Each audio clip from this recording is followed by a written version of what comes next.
je voudrais ensemble, moi y compris, nous interpeller sur notre manière d'assumer la tâche du bon pasteur. Le bon pasteur aujourd'hui, ce n'est pas que Jésus.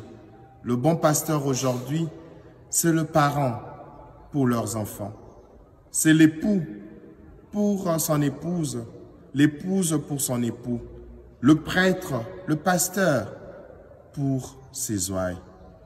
Oui, frères et sœurs, l'aîné pour ce cadet.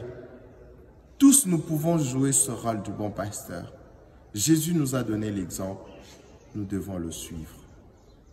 Il m'arrive deux fois de me rendre dans certaines familles où quand vous entrez, papa est en difficulté de vous présenter tous ses enfants en ordre établi, en commençant par l'aîné jusqu'au cadet. Et généralement, ce sont toujours les mamans qui le font. Nous avons des papas qui ne connaissent même plus les dates de naissance de leurs enfants et qui, deux fois, s'embrouillent sur leur nom et ils ignorent même leur niveau de classe, même à l'université, parce qu'ils pensent qu'être bon pasteur, c'est donner de l'argent aux enfants, c'est le nourrir, c'est leur donner de voyages en Europe, c'est leur acheter des voitures. Non. Jésus dit, je donne ma vie pour mes brebis. Chers parents, beaucoup de vos enfants souffrent de votre absence. Beaucoup de vos enfants souffrent de votre inattention. Ils ont besoin de vous, pas de ce que vous avez. Vous n'êtes pas parents parce que vous avez de l'argent. Vous êtes parents parce que Dieu vous a permis de donner la vie. Cessez, s'il vous plaît, de présenter à vos enfants vos avoirs et leur cacher votre être.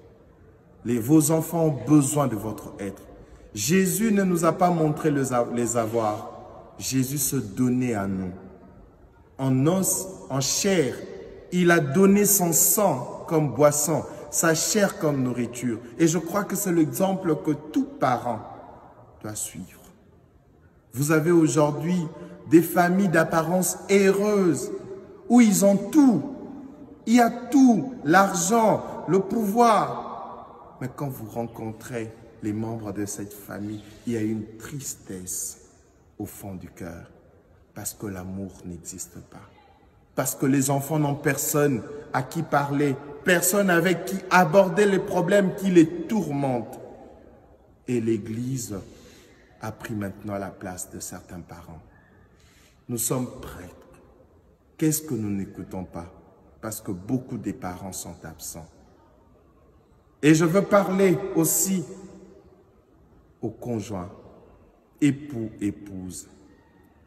Quand vous êtes époux d'une femme, de votre épouse, ne le soyez pas simplement en accomplissant vos tâches comme mari, en donnant de l'argent.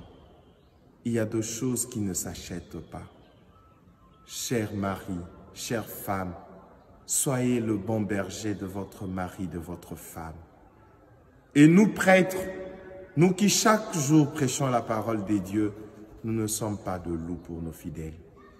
Arrêtons d'utiliser les fidèles pour nos propres besoins, pour nos propres désirs. Dieu nous a établis comme prêtres pour que nous prêchions la parole, pour que nous montrions le chemin et non pas pour que nous nous servions de nos fidèles pour assouvir notre faim. Que le Seigneur prenne en pitié tous ceux qui n'ont pas encore compris.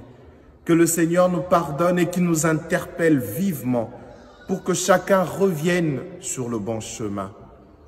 Vous qui êtes autorité dans ce pays, autorité politique, administrative, militaire, vous avez une responsabilité. Vous êtes aussi des bons pasteurs. Sachez que chaque vie du Congolais qui se dilapide comme ça, Dieu vous en demandera compte. Vous êtes bons pasteurs pour que les gens cessent de mourir inutilement. Vous êtes là comme bons pasteurs pour que vous évitiez à ceux qui sont faibles d'être piétinés, écrasés. Vous êtes là pour garantir la vie à tout le monde. C'est pour cela que Dieu vous a donné cette parcelle d'autorité. Vous qui êtes chef militaire, ne prenez pas le plaisir à verser le sang. Le Seigneur attend de vous d'être un bon pasteur. Il vous en demandera compte. Vous qui gérez le pays sur le plan administratif, jusqu'à quand vous continuerez à multiplier de faux papiers? Jusqu'à quand les gens mourront de faim parce que vous mangez seuls l'argent du trésor public? Nous devons être tous de bons pasteurs. La souffrance continue parce que nous avons abandonné notre rôle du bon pasteur. Pour que notre pays se relève, chacun doit devenir le gardien de l'autre. Que le Seigneur bénisse la RDC, que le Seigneur bénisse notre Église, que le Seigneur vous bénisse. Amen.